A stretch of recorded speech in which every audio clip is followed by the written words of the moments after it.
evening, peoples, and welcome back to our living room with Gingersnap and me here for our Bible study series on Tuesdays. So since it is Lent, and Lent is a time to be uncomfortable, as I often like to say, we are looking at the 7 deadly sins this season. So they are, alphabetically, because I like things in order, avarice, envy, gluttony, lust, sloth, vainglory, and wrath. So this week we're on lust, because what could possibly be less awkward for me to talk about to the internet, because I clearly didn't learn my lesson in June. Anyway, so pride is the root of all 7 of these. So dictionary.com defines lust as uncontrolled or illicit sexual desire or appetite, lecherousness. Dante, I think somewhere in Inferno, or it might have been Purgatory, I forget, I think it's Inferno, not the point. Anyway, Dante defined it as disordered love for individuals, which I think is lovely. The disordered, it's kind of, it's an affection for a person, but in a wrong sort of way. So if you haven't read Dante's Inferno, which is the first part of a trilogy, Inferno, Purgatorio, and Heaven, basically from Latin. So the author is being shown by a divine figure through hell and through purgatory and then through heaven, and so he sees how different people are being punished for different sins, and he meets a whole bunch of different kings and popes and historical figures and people from his own life that he wrote in because he didn't like them, which honestly is kind of hilarious. Anyway, so he encounters a couple in hell who are essentially being damned to having sex for like all eternity constantly, which is intense. So anyway, Dante himself is intense. Anyway, that's neither here nor there. Anyway, so speaking of very deceased writers of the Christian world, St. Augustine, that was one of my better segues. Go me. So St. Augustine, in his autobiography that he wrote, Confessions, he wrote, "God grant me chastity, but not yet," which is just so lovely. Augustine's Confessions, for being written like hundreds and hundreds of years ago, are profoundly relatable as a sort of memoir of coming to faith and living within it in a context where the world is not entirely Christian. And so he's this guy in Africa who was raised not in a Christian home, but his mom came to the faith, and so she brought him into it. And so for most of his youth, he's just going all over the place and stealing pears for the sake of stealing pears. And he has a mistress and a child, Deodatus, who ends up dying. And then like halfway through the book, he finally comes to God and renounces his previous life. Anyway, it's a book that I would recommend reading if you're into that sort of thing. I think that it's been assigned for me at least 3 times throughout the course of both of my religion degrees. And then I think that I lost my copy in a move, because of course I did. Anyway, so remember when we were talking about envy, one of the quotes that opened that chapter of the book Glittering Vices by Rebecca Konendijk de Young, one of the quotes said something along the lines of, "Envy is the only sin that isn't fun." And anyway, that definitely was something that came to mind when I recalled Augustine saying, "God grant me chastity, but not yet." So this chapter in the book, entitled Lust, Smoke, Fire, and Ashes, it begins with another quote from Frederick Buechner. So Buechner writes, "Sex is sinful to the degree that, instead of drawing you closer to other human beings in their humanness, it unites bodies but leaves the lives inside them hungrier and more alone than before." Frederick Buechner wrote that in wishful thinking. He really does have a lovely way with words. Wishful thinking is, of course, not to be confused with Wishful Drinking, which is a memoir by Carrie Fisher, which is on the lower shelf of my bookcase behind me, where I would grab it out of. This is definitely, anyway, I get off topic sometimes because y'all are not here with me. So, I wanted to read from the Gospel of Matthew chapter 5, verses 27 through 30. Hear now the word of the Lord. Jesus said, this is from the Sermon on the Mount, "You have heard that it was said, 'You shall not commit adultery.'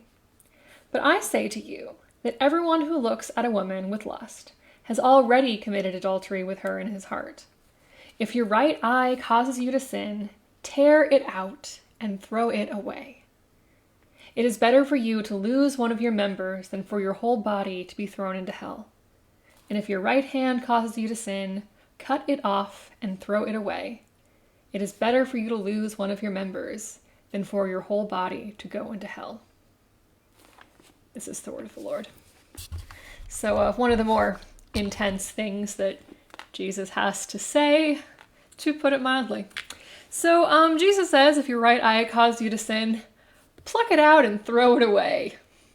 He does not say, if your eyeball causes you to sin, start blaming women and insisting that they need stricter dress codes because obviously it's their fault and not yours. Not to be sarcastic, but I'm just saying he doesn't say that. Sure feels like that tends to be the response that we get in the world, but Jesus didn't say that. So especially given that there were no antibiotics in the ancient world, I am extremely sure that Jesus is not saying literally remove your eyeball and literally probably die of infection, because really, penicillin is like, what, 20th century? I mean, I think it's overrated because I'm allergic to it, but it saved a lot of lives. Anyway, also no anesthetics in the ancient world. Just don't remove portions of your body for funsies. Anyway, but he is saying if you recognize something within you or within your circle of acquaintances or within your lifestyle that is seriously causing you to sin, even if it's a big deal to cut out, even if it's uncomfortable, even if it's deeply unpleasant, cut it out of your life. If you are capable of sinning less by removing something from your life, remove that from your life. I mean, honestly, it is more important to respect people and treat them well than for you to have fun with a certain friend of yours who encourages you to mistreat people. Even if it's going to be a really awkward conversation to have to explain to that person why you can't hang out anymore. That's really more what Jesus means by cutting out your eye. So, yeah, if you've lusted after someone, you've committed adultery in your heart. Cool. So, does lust stay in the heart if it's something that you're just thinking about, if you're looking at someone in a questionable manner, or does it sneak out and manifest itself if it isn't controlled or nipped in the bud, I guess we might say. So this is our deal, Gingersnap. I feed you early so that you can help me live stream. Or maybe the question is, do we think of people as human beings who have personalities and souls and dreams? Or do we think of people in terms of what we want from them? There's a pretty big difference in looking at someone and thinking, that person is physically, aesthetically pleasing, and looking at someone and having extremely lustful thoughts and disregarding that they are a person with a past and aspirations and opinions and allergies to cats or whatever quirks that make them who they are.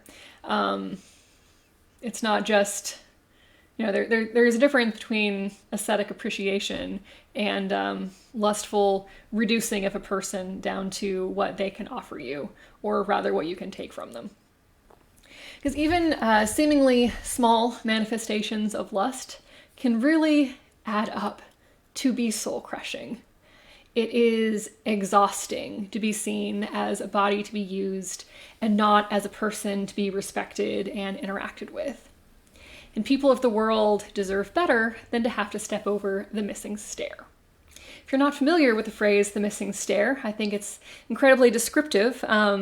There was a small community where a woman wrote a blog post several years ago where there was a person in their community that everyone knew that this person was not a good person and would step over people's boundaries and could really make people extremely uncomfortable or even feel physically unsafe. But people within the community knew, oh, well, don't be alone with this person, or don't let certain situations arise with this person. And so it's like this person was a missing stair in a staircase. And so everyone in the community knows to step over that missing stair. But if anyone new ever comes into the community, it is not normal to have a missing stair in your staircase. I mean, that certainly wouldn't be up to building code, but also, I mean, like, honestly, I've never been inside a building where there was a freaking missing stair in a staircase and it wasn't like blocked off for repairs. Because that is not normal. And so finally, eventually, this community realized, no, we can't just keep stepping over this problem.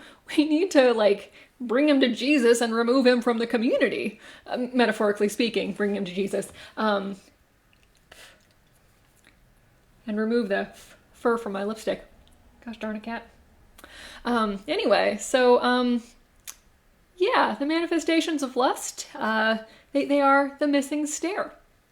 So, personal anecdote, in the before times, I loved to go out social dancing. I started doing swing dance in, high school, I think, and did some classes in college and beyond, and more recently took up Contra, and I love going dancing and wearing swishy skirts and getting to meet people from all over, and it's one of the things that I miss the most from the before times, actually, is being able to go out dancing. And I always enjoyed going out dancing, but every single time in my life that I've ever gone out dancing, at least one partner has felt the need to touch me slightly inappropriately. Not to the level of making a fuss of, excuse me, your hand does not go there. A small enough infraction that they could brush it off as an accident if I did say anything. But every single time that happens, and every single time that takes away some of the joy of being able to go dancing. There was one time when I told someone off for this because what he did was super weird and inappropriate, and he was shocked that I told him this, and he said, oh, it's just my personality. I said, no, your personality does not have the right to make me feel uncomfortable and unsafe. You don't know. No. But that lust hurts people, and I'm not just a body. I'm a person. And it's not okay. I read several times in looking over some resources for tonight's topic that lust is often considered the least of the 7 deadly sins, which maybe I'm projecting because I'm a woman, but excuse me, what now? No, it's not. I mean, first of all, we don't need to say which one is worse than others because it really depends on the person and how the sin is being manifested, but also just no. I mean, no. Not to disagree with scholars who, dedicate their lives to these sorts of things, but yeah, no, they're wrong. Anyway, so, does God hate sex? Is it always bad? LOL, no. So Christians kind of have a reputation for being really down on sex. There's a whole lot of purity balls and chastity rings and weird stuff that fortunately Presbyterians don't super get into. But there are a lot of Christian denominations who are more obsessed with who is having sex with whom than how people are treating each other or who is going hungry in the world, which is a choice, I suppose. Really, Jesus had so much more to say about money and food and how we treat people than who was having sex with who, but that's not really, that's, anyway. Yeah, so does God hate sex anyway? The short answer is no. But I also wanted to read from a book that doesn't often get read on Sundays for reasons that might become apparent in a moment, but it's a lovely book. I love the Song of Songs. It's gorgeous poetry. So from Song of Songs 2:16-17, my beloved is mine and I am his. He pastures his flock among the lilies, until the day breathes and the shadows flee. Turn, my beloved, be like a gazelle or a young stag on the cleft mountains. I love that line, my beloved is mine and I am his. It's often used in weddings, and I've known people who have it engraved on the inside of wedding rings also, which is just lovely. But the chapter I particularly wanted to read, I just love that verse so much I had to include it. But the chapter I wanted to read was chapter 4 of Song of Songs. How beautiful you are, my love. How very beautiful. Your eyes are doves behind your veil. Your hair is like a flock of goats moving down the slopes of Gilead. Okay, so I know that seems like a pretty weird compliment, and weirdly enough, no one has ever told me that my hair looks like goats, even though, excuse me, my hair is not like goats, because the image is that goats were black, and so if you're looking at a herd of goats in a distance, you would see this like black shape contrasting with the light green grass. Anyway, so the poet is saying that his wife's hair is a lovely shade of black, so anyway, like a flock of goats. Your teeth are like a flock of shorn ewes that have come up from the washing, which is to say you have white teeth, all of which bear twins, and not one among them is bereaved. You have all your teeth still. Your lips are like a crimson thread, and your mouth is lovely. Your cheeks are like halves of a pomegranate behind your veil. Your neck is like the Tower of David built in courses. On it hang 1,000 bucklers, all of them shields of warriors. Your 2 breasts are like 2 fawns, twins of a gazelle, that feed among the lilies. Until the day breathes and the shadows flee, I will hasten to the mountain of myrrh and the hill of frankincense. You are altogether beautiful, my love. There is no flaw in you. Come with me from Lebanon, my bride. Come with me from Lebanon. Depart from the peak of Amana, from the peak of Senir and Hermon, from the dens of lions, from the mountains of leopards. You have ravished my heart, my bride. You have ravished my heart with a glance of your eyes, with one jewel of your necklace. How sweet is your love, my bride. How much better is your love than wine, and the fragrance of your oils than any spice. Your lips distill nectar, my bride. Honey and milk are under your tongue. The scent of your garments is like the scent of Lebanon. A garden locked is my bride. A garden locked, a fountain sealed. Your channel is an orchard of pomegranates, with all choicest fruits, henna with nard and saffron, calamus and cinnamon, with all trees of frankincense, myrrh and aloes, with all chief spices, a garden fountain, a well of living water, and flowing streams from Lebanon.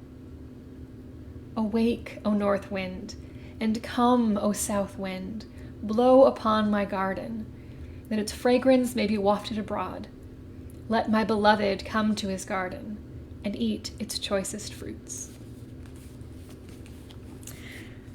Song of Songs is, or Song of Solomon as it's sometimes called, is much more often read at weddings than on Sunday mornings, because it is love poetry, and it can get a little intense in some verses, not even the ones that I read, oddly enough, but it is in the Bible. It is in the very same Bible as the one in which Jesus says, if you look at a woman with lust, you have committed adultery in your heart. So clearly there is a time and a place, I suppose one could say.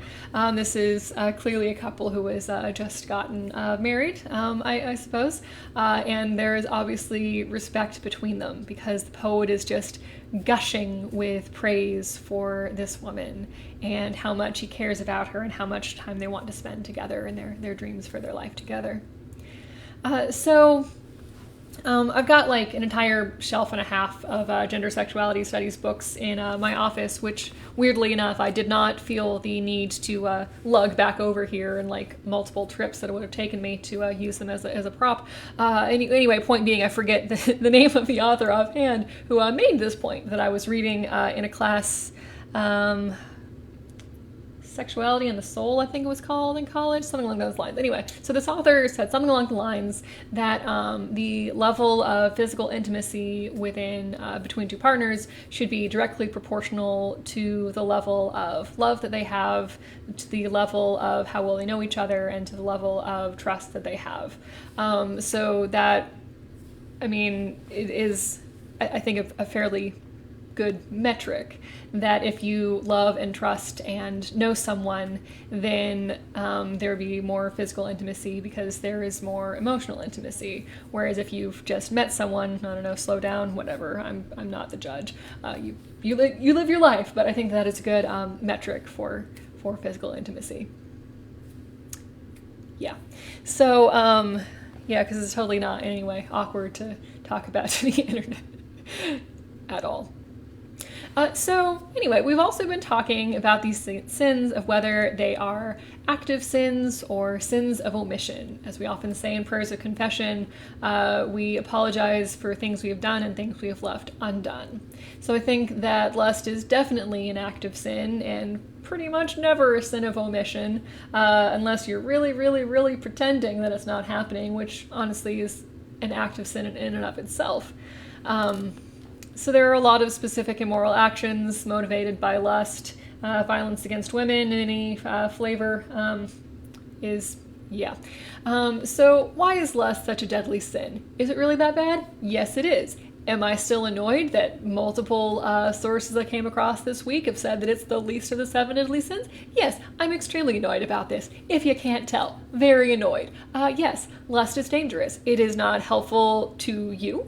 It's distracting from productive things you could be doing with your life. It is dehumanizing to the people you are or the person you are lustful towards because you are reducing them to a physical entity and not a human being with a soul and a personality and opinions of their own, who probably doesn't really want to be thought of in the way that you're thinking of them or treated in the way that you are treating them.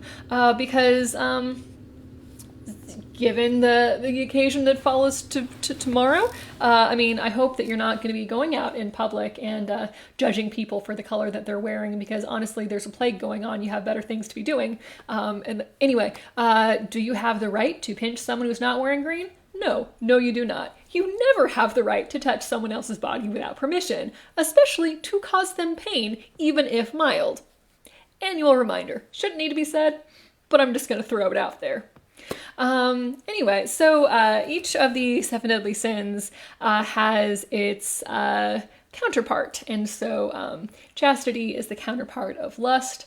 I forgot to look up a good definition of chastity. It's usually thought of as just like not having sex, but it can also a bit more specifically be not having illicit sex or just practicing temperance in general areas of your life.